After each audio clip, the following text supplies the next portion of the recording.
Ladies and gentlemen, welcome to my channel.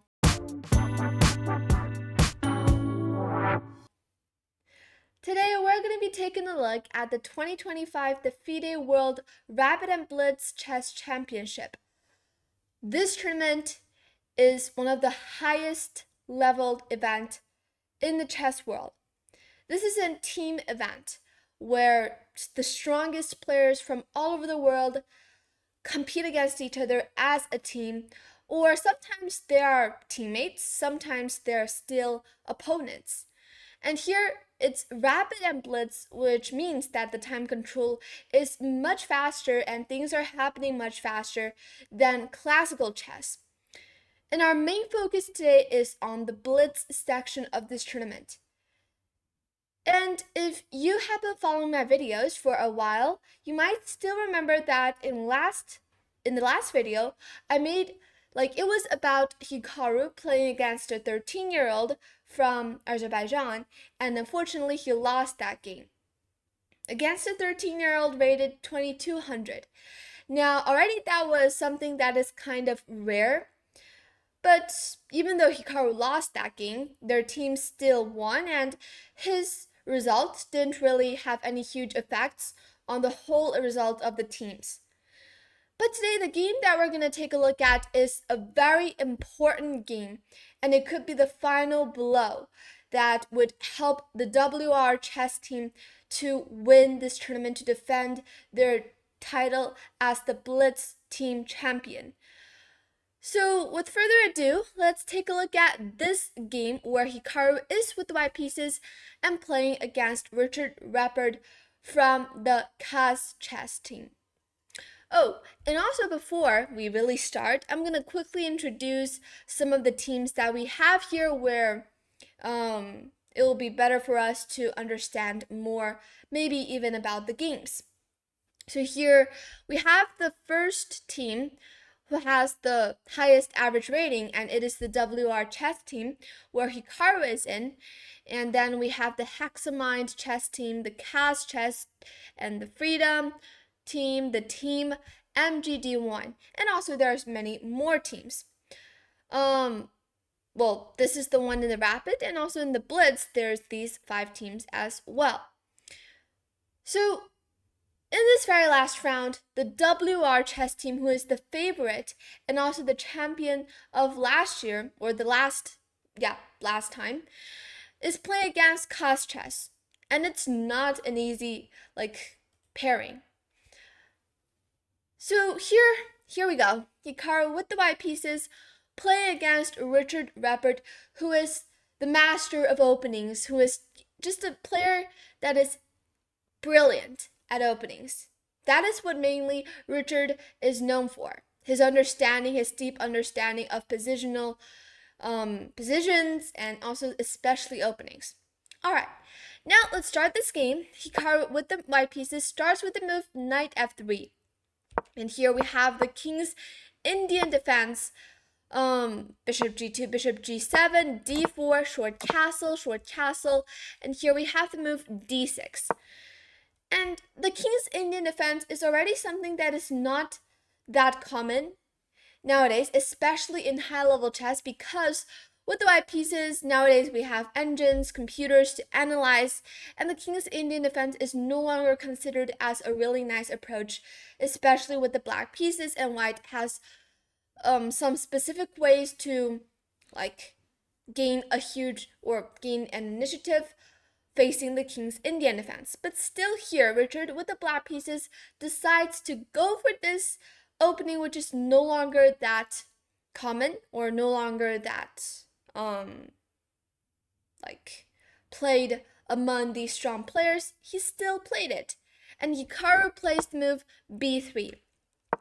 This is, of course, not the main line. The main line is to go for c4 to gain control of the center, and black goes for something like knight c6 or e5 ideas. But b3 is, of course, okay to fianchetto both of the bishops on these diagonals, and here Richard follows the plan. Well, not really the plan in this case. In the King's Indian defense, he played the move b5 without really thinking. And b5 is not the best move here. In fact, this is a kind of dubious move. It is not like a blunder or a mistake, but it is somehow questionable if it's really good for black. And b5 was played, at first sight, it just seems like a really weird move. Like weirdo. Because the black is just opening up this diagonal immediately for white's bishop to gain, to attack the rook on a8. There's only this knight in front of it, and white can just move away this knight and attack the rook on a8. But even though it might look scary at first sight, but then after some calculations, you just realize that no matter where this knight jumps to, for example, the knight goes back to d2, black can always play c6 to block this diagonal, and black is doing completely fine this way. So b5 is actually a very creative move played by Richard Rapport, and here Hikaru spent a few seconds and played the move c4. Don't forget, this is Blitz chess. 3 minutes plus 2 seconds each move, so you can't really waste too much time on a specific move or a couple of moves, because you might run into time trouble in this case. And Hikaru plays the move c4, not a bad idea, and here Richard takes on c4. Here we have the move knight fd2. So white is not in a hurry to take back the pawn, but also retreating this knight back, attacking the rook first, and after black plays the move c6, then to take on c4 with the knight. This is a really nice approach by Hikaru, and now he has a position where his pieces are slightly better coordinated and placed compared to black's pieces. And here Richard plays a kind of dubious move once again and played the move a5. And as you have already realized, that Richard is kind of spending too many moves in the opening with these pawns. You see that he had just played b5 and then b takes c4 and then a5, c6. But really he needs to develop his pieces first before he really does push these pawns. And after he played the move a5, Hikaru just starts to develop the rest of his pieces very accurately. Bishop b2, bishop e6, Richard does the same, but still he is slightly slower. And here Hikaru plays knight bd2. Also, he has some ideas with e4 to gain control, gain more space in the center. And here Richard goes for this really creative idea with rook a6. At first sight, it seems really weird. What is the idea of this move, rook a6? Again, this is probably not the most accurate approach here for black. The most accurate approach is to play d5 to attack this knight, but in human eyes it might seem a little bit strange because it allows white's knight to jump to e5, which might seem like a very strong square, but after the move queen b6, defending the c6 pawn and also in the future threatening c5, black turns out to be completely fine, even with these counterplay with a4. So d5 is the best move here, but rook a6 was played, and rook a6 is not bad. I mean, it defends the c6 pawn at the same time, also runs away from this big diagonal. Maybe black's idea is to play c5 at some point. So here Hikaru plays the move rook c1. Knight bd7 was played, queen c2, and here we have the move c5. So now it turns out to be clear that the move rook a6 idea is to play c5 indeed.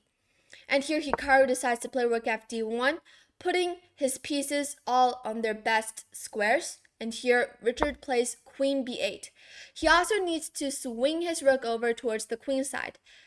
And here queen d3 was played. So far, both sides have been playing extremely good and making no huge mistakes. C takes d4, bishop takes d4, knight c5, queen c3, rook c8, queen goes back to a1, putting some pressure on this diagonal.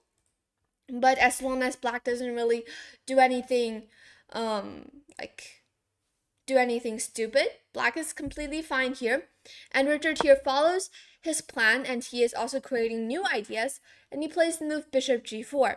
First of all, attacking the e2 pawn, and actually here for white, if you play the move f3, then you'll just be falling directly into black's trap, because here black's idea is to lure white to play the move f3. because then the bishop simply retreats back to d7, and suddenly this f3 pawn just blockades the g2 bishop. And if you want to activate the bishop, you'll have to go for f4 in this case, but then suddenly you just realize these light squares are going to become really weak, and after 96, for example, this pawn structure is also not ideal for white, and it could be much harder for white to push e4 in the future. So this is Richard's idea, really tricky, but in the game, Hikaru replied really nice and he played the move rook e1. A very quiet move, but it defends everything. Bishop d7 back, and here the move bishop f1 is a slight mistake.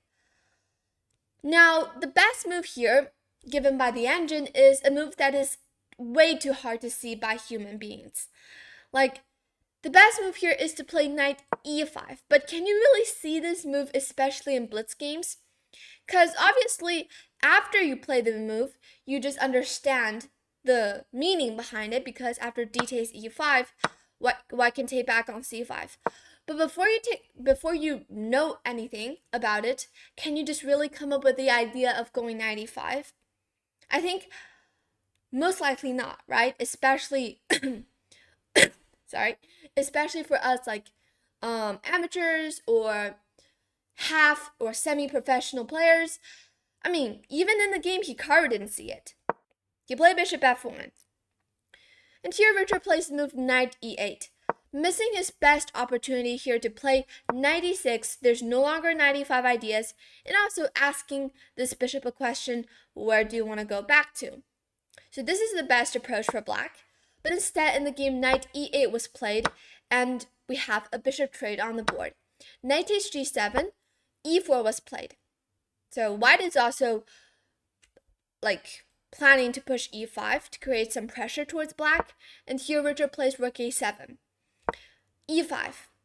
Hikaru goes straight in. d5, knight e3, bishop e6 defends the pawn, knight f3, aiming to go knight g5 or knight d4, and here knight f5. Knight takes f5 first, bishop takes f5, and here we have knight d4.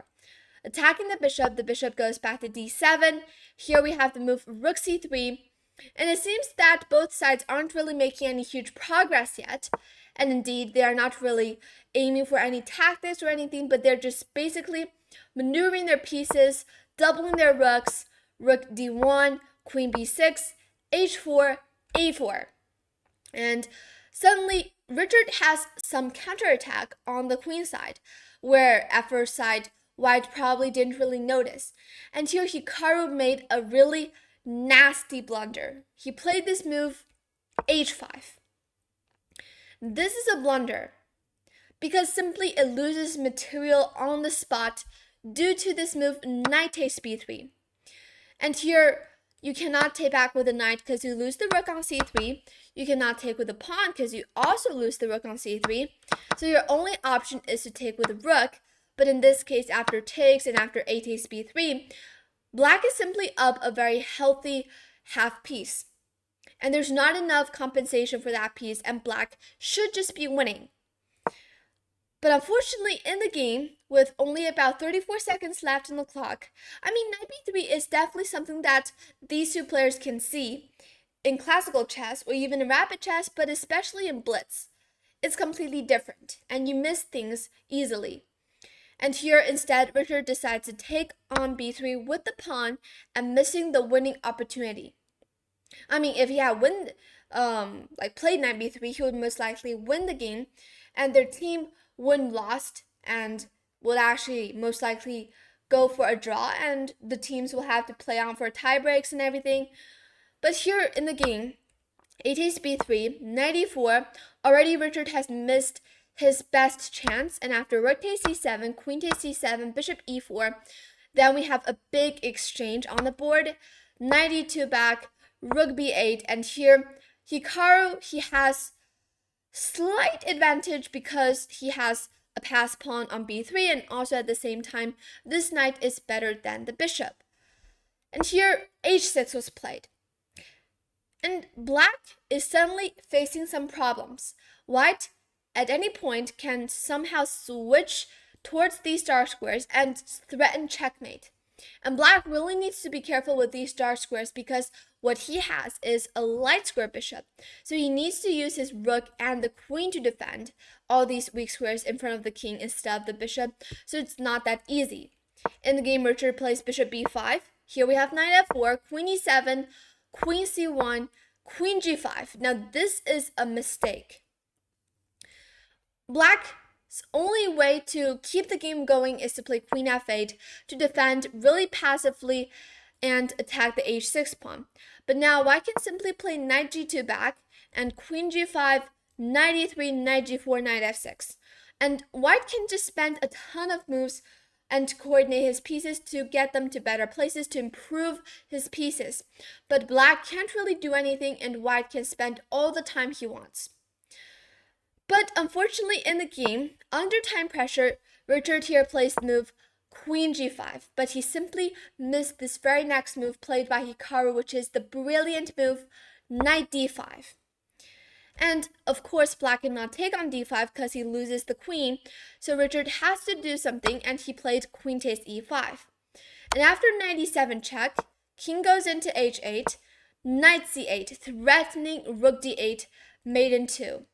And here, Richard defends desperately with bishop d3 to block this file, but after queen c6, threatening queen e8, it's most like just falling apart already.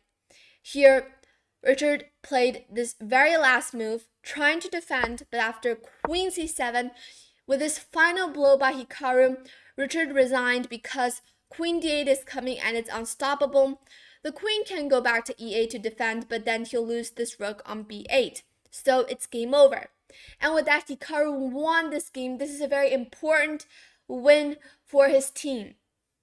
And I'll show you here, which is that the games, as you can see, Cash Chess versus WR Chess team. Hikaru is on the WR Chess team. And as you can see, all of the other games have ended in draws. Well, except for this one, for this game, where, white has won. But Hikaru still needs to win, and he did. So this final blow, a final beautiful game by Hikaru, and it led to the victory of his team. And once again, the WR Chess team holds the title, and still they are the champion of the Blitz Team Championship. What a game, what a tournament, and yeah, hope you guys learned something from this game and hope you guys enjoyed my recap of this game. Thank you for watching this video. Please subscribe and I'll see you in the next video. Bye!